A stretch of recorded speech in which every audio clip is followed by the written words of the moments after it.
Guys, कैसे हो? मैं उम्मीद करता हूँ आप सब खैरियत से होंगे। तो आज का हमारा टॉपिक रहने वाला है यानी end of cold war and emergency of American hegemony. इस टॉपिक को हम अच्छे से डिफाइन करेंगे, अच्छे से एक्सप्लेनेशन करने की कोशिश करेंगे और पूरा ध्यान दो मेरी तरफ। सारे जितने भी बच्चे हैं सारे अच्छी तरीके से ध्यान दो ताकि आप एग्ज़ाम में अच्छे मार्क्स लाकर एग्ज़ाम पास कर सको। तो मैं आपको बता दूं ये बहुत ही इंपॉर्टेंट टॉपिक है यानी end of cold war and emergency of American hegemony BA first semester. Kashmir university का हो या किसी भी आउटसाइड यूनिवर्सिटी के जितने भी बच्चे हैं जो इंटरनेशनल रिलेशंस का टॉपिक पढ़ते हैं उनके लिए cold war end of cold war and emergency of American hegemony बहुत ही इंपॉर्टेंट है। तो मैं आपको बताते चलूँ कि end of cold war and emergency of American hegemony यानी जब एक सर्द जंग, एंड ऑफ कोल्ड सर्द जंग जब खत्म होता है तो अमेरिका अपना डोमिनेंस, अपनी हेजेमनी कैसे शो करता है, इसी टॉपिक को अच्छे से डिफाइन करेंगे। वीडियोस को एंड तक वॉच करें और अगर वीडियो पसंद आई तो चैनल को सब्सक्राइब करें क्योंकि इंटरनेशनल के रिलेटेड तमाम की वीडियोस, तमाम टॉपिक की वीडियोस में अपडेट कर चुका हूं अपने चैनल पर ऑलरेडी। तो आज हम शुरू करते हैं यानी मैं आपको बताते चलूं कि कुछ पॉइंट्स हैं जो आपको ज़रूरी याद रखने होंगे। The sudden collapse of USSR Soviet Union took everyone by surprise. बहुत ही इंपॉर्टेंट पॉइंट है यानी एक super power world second world war के बाद दो कंट्री, दो ब्लॉक्स जो है अपने आप का लोहा मनवाने शुरू हो गई और लोहा मनवा भी दिया। एक तो यूएसएसआर यानी यूनाइटेड स्टेट ऑफ रशिया, एक यूनाइटेड स्टेट, ठीक है ना, अमेरिका। तो ये दोनों जो हैं सुपर पावर थे पूरे वर्ल्ड में। तो क्या होता है कि अचानक से जब यूएसएसआर डिसइंटीग्रेट होता है, यूएसएसआर कोलैप्स हो जाता है यानी रशिया जो है अचानक से डिसइंटीग्रेट हो जाता है, तो हर एक सरप्राइज था, हर एक हैरान था कि ऐसा एक सुपर पावर वो ब्लॉक जो है वो कैसे डिसइंटीग्रेट हो गया। और ये फर्स्ट पॉइंट है यानी इधर सुडान लिखो, ये नोटबुक पे लिखो, सारे कॉपी निकालो। तो फर्स्ट पॉइंट है the sudden collapse of USSR Soviet Union took everyone by surprise. Second point, though it would appear that US hegemony began in 1991 after the Soviet power disappear from the international scenes, ठीक है ना। और ये चीज show करता है कि जब यूएसएसआर डिसइंटीग्रेट हो जाता है, कोलैप्स हो जाता है, तो ये इंटरनेशनल सीन से इसका जो है ताना बाना, इसकी डोमिनेंस बिल्कुल हट जाती है और ये यहाँ पर लीड करने लगता है अमेरिका। ठीक, यहाँ पर कौन लीड करने लगता है? जोर से बोलो, कौन लीड करने लगता है? अमेरिका। अमेरिका यानी यूनाइटेड स्टेट ऑफ अमेरिका जो है यहाँ से 1991 के बाद, इधर देखो, 1991 के बाद ये चीज शुरू हो जाती है यानी अमेरिका की डोमिनेंस, अमेरिका का जो हेजेमनी है, अमेरिका का पूरे वर्ल्ड पे डोमिनेंस सिस्टम जो है शुरू हो जाता है, अपना लोहा, अपनी पावर मनवाना ये शुरू हो जाता है। कब? 1991 यानी 1991 की बात है ये। अब तीसरा पॉइंट लिख दिए, दो पॉइंट लिखे, दो पॉइंट जोर से बोलो, लिखे दो पॉइंट।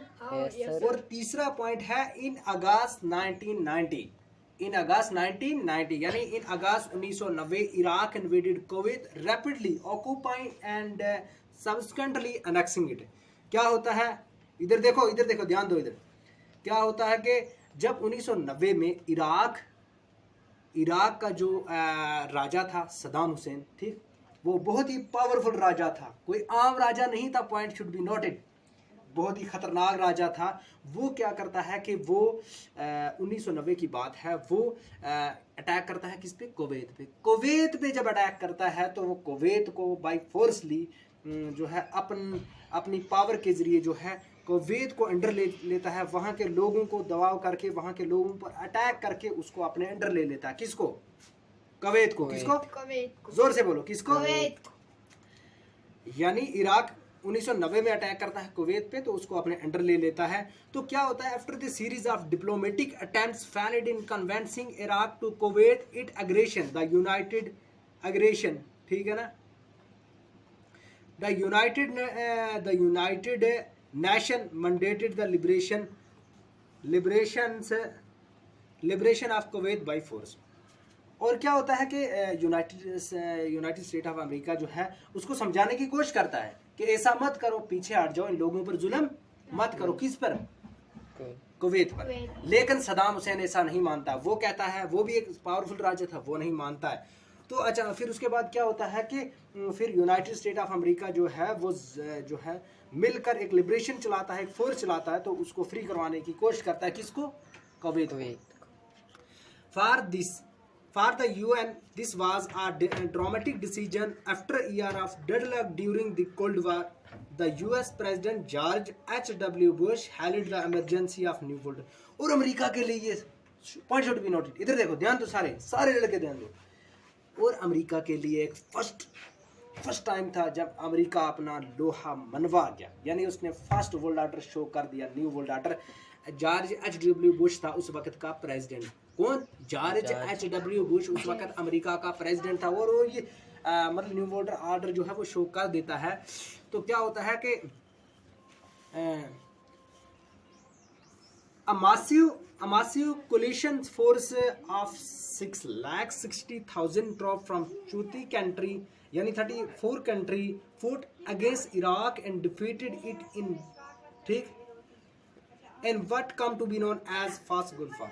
और क्या होता है कि एक बहुत बड़ी तादाद में, यानी 6,60,000 फौजी आर्मी जो है मिलकर 34 कंट्री मिल जाती है। कितनी कंट्री मिलती है? 34। जोर से बोलो। 35 कंट्री जो है आपस में टुगेदर हो जाती है, मिल जाती है, जुड़ जाती है, कोलिशन बनाती है। कितनी? 34 कंट्री। कितनी? 34 कंट्री मिल जाती है। किसके साथ? यूनाइटेड स्टेट ऑफ अमेरिका के साथ मिल जाती है। और वो किसके खिलाफ जाती है?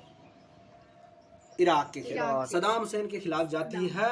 और वहां पर अटैक करके तो उसको फ्री करवाती है। किसको?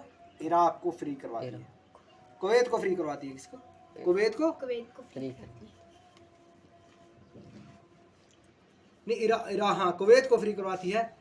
इराक के खिलाफ जाती है, ठीक। इराक का सदाम हुसैन था और उसके खिलाफ जाती है, क्योंकि उसने कुवैत को अपने अंडर कर लिया था, अपने कब्जे में ले लिया था, और वहां लड़ाई करके। और दूसरे पॉइंट शुड बी नोटेड, ये एग्जाम में आता है कि कौन से अटैक को, कौन से बैटल को, कौन से वार को फर्स्ट गुल्फ वार कहा जाता है। फर्स्ट गुल्फ वार जो है वो यही है जब अमेरिका के साथ 34 कंट्री ने मिलकर सदाम हुसैन के खिलाफ एक अटैक की थी। उसी को बोलते हैं फर्स्ट गुल्फ वार। क्या बोलते हैं? First gulf. It's also known as operation desert storm. क्या बोलते हैं? It's also known as operation desert storm. Many countries joined with America for spend money in war like as Germany, Soviet. और America के साथ बहुत सारी कंट्रियों ने join करके वहां पर पैसा खर्चा वार के लिए। किसके लिए? वार के लिए। वार के लिए जब पैसा वहां पर खर्चते हैं तो क्या होता है कि यूनिलैटरलिज्म होता है एक ही कंट्री जब अपना ताना बना जमा ले पूरी दुनिया पे। यूनिलैटरलिज्म सिंगल। बाइलैटरलिज्म होता है दो, यूनिलैटरलिज्म होता है सिंगल कंट्री जब अपना डोमिनेंस, अपनी पावर, अपनी जो है पावर शो करने की कोशिश करती है, उसको बोलते हैं यूनिलैटरल। यानी America show on power in whole world. America जो अपने जब 1990 की बात हो अपना पावर उसने मनवा ही लिया। USA after the collapse of USSR, the most important event of the world history is considered the emergency of the United Nations. State of America as the unipolar are the whole world dominated by USA. Unipolar मतलब America ने जो है America ने अपना power मनवाना, अपना dominance जो है वो शो कर दिया और अमेरिका सुपर पावर बन गया, ठीक। अमेरिका ने पूरी कंट्री पर जो है अपना जो है पावर चलाना शुरू कर दिया।